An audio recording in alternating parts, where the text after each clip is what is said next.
Hive is not the kind of board game you're used to. There's no board and no setup, just two players and a handful of tiles. At first, it feels relatively simple, but with every move, the possibilities start to grow, and just a few turns in, you find yourself in a grappling match where the tiniest misstep can flip the whole game. Hive is a pure two-player strategy game. No randomness, no hidden information, just your wits against your opponent. If you like games like checkers, chess, Go, or even Connect 4, you'll feel right at home. Both players get 14 tiles, each with its own way of crawling, jumping, or climbing through the hive. You start with your bugs in reserve in front of you. On your turn, you either add a new bug to the hive, or move one that's already in play. To win, you must surround your opponent's queen on all 6 sides before your opponent surrounds yours. Before we dive into how the pieces move, let's cover a few ground rules about spawning and movement in general. Your queen bee is the commander of your bugs, so you can't move any bugs until your queen bee has been spawned. The queen must also be spawned on either your second, third, or fourth turn. When spawning, you must play your new bug adjacent to a space that your bug controls, and a new bug cannot touch a space controlled by the opponent on the turn it's spawned. For movement, we have the freedom of movement and one hive rules. The freedom of movement rule applies to most bugs, particularly the ones that crawl. Crawling one space is when you go around the corner of an adjacent bug to occupy the space on the next side over, like so. To crawl, you need to be able to do it without moving the other pieces, so bugs can't crawl between 2 tiles with a gap of size 1. The one hive rule is the most important rule of Hive. No piece may move if it would split the hive in 2. The easiest way to check for this is to just imagine removing the bug you want to move, and see if the hive has been split. Even if that bug's movement would end with the hive in one piece, it can't move at all if its original position is required for the hive to stay together. Alright, let's dive into the individual bug movements. The queen is your most important piece, like the king in chess. And like the chess king, the hive queen can crawl one space at a time. The ant can crawl around the perimeter of the hive as far as it wants. These are your best pieces for controlling the outside of the hive.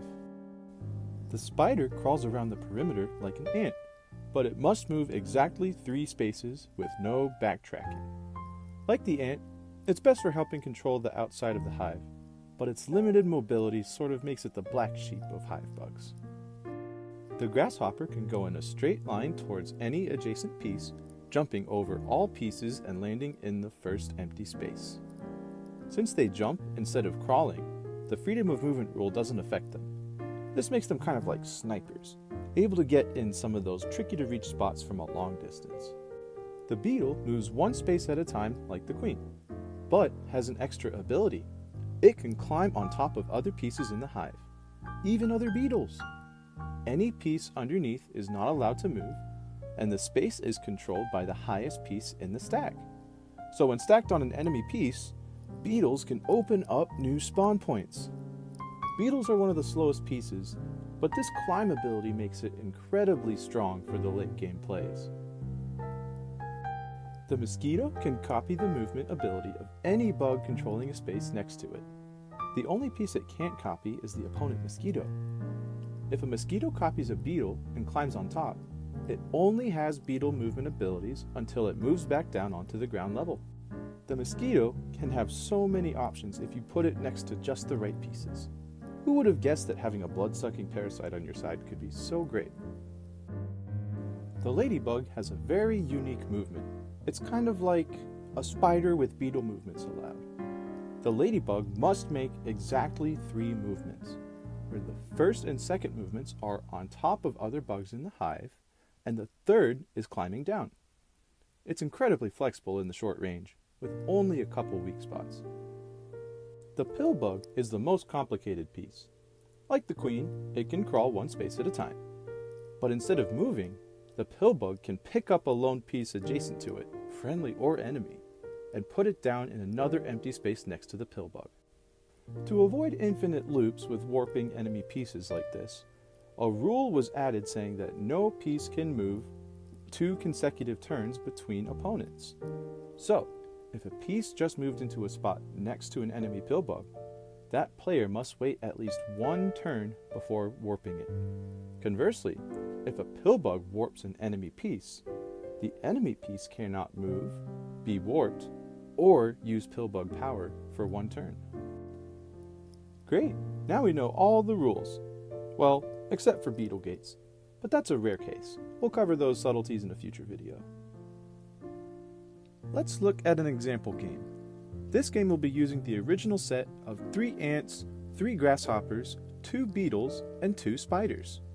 The other 3 are expansions that came out in years after the original game was released, but just using the classic set should help simplify. In this game, we'll have both players laser focused on surrounding the opponent queen.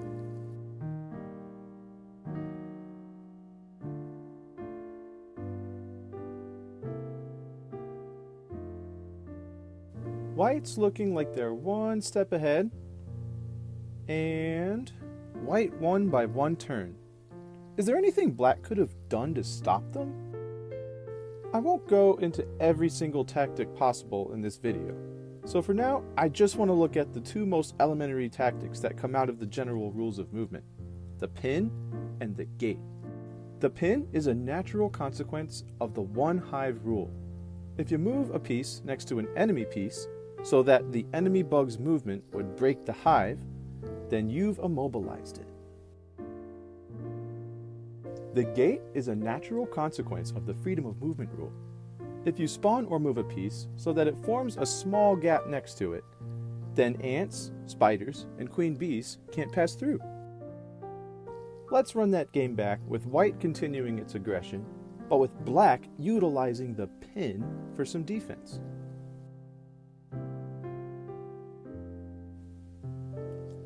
As White plays, they start to run out of options. Even worse, they start letting 1 enemy bug immobilize more than 1 of their own pieces.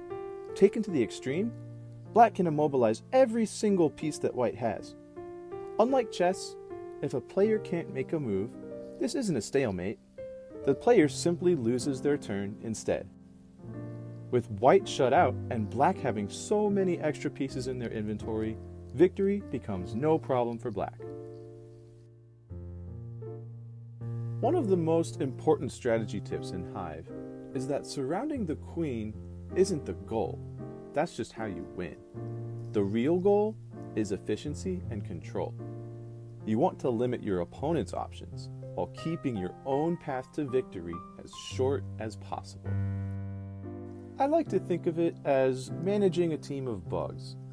Bugs in the hive are happiest when they're free to move, working together, and well positioned for victory. Your job isn't just to keep your own bugs happy, but also to make life as frustrating as possible for your opponent's bugs. As you gain more experience playing Hive, you'll start to get a better feel for whose happiness and whose misery matters most at any given moment. So that's Hive. On the surface, it's a race to move your bugs around your enemy. But below the surface emerges a tightly wound tactical fight. Every move is a test of your mental agility and creativity. And this is just the start. Hive has a ridiculously high skill ceiling. Not only are there endless discussions of Hive strategy on the internet, but there are entire YouTube channels and even published books about how to play it. But the fastest and most fun way to learn is to just play other people. Official Hive sets can be found at your local board game store or online. I recommend getting the sets that already include expansions. The materials from the official set are like heavy hexagonal dominoes, and they're super satisfying to place, move, and stack. If they're not available in your area, or if the shipping's a little pricey, you can always make your own pieces with wooden hex tiles, a laser cutter, a 3D printer, or even cutting hexagons out of a shoebox. If you don't mind playing on a screen instead of physical pieces, I found that a great way to pass and play Hive on your phone is by going to hivegame.com/analysis. No sign up required. If you do sign up at hivegame.com, you'll be able to find opponents from all over the world, with skills ranging from casual beginners to top-level Hive experts. You can also join our Discord, subreddit, or Facebook group to discuss strategy. If you made it this far, I hope you enjoyed the video, and I really hope you'll give Hive a shot if you've never tried it before. I enjoyed this game so much, and I think you will too. Thank you so much for watching, and happy hiving!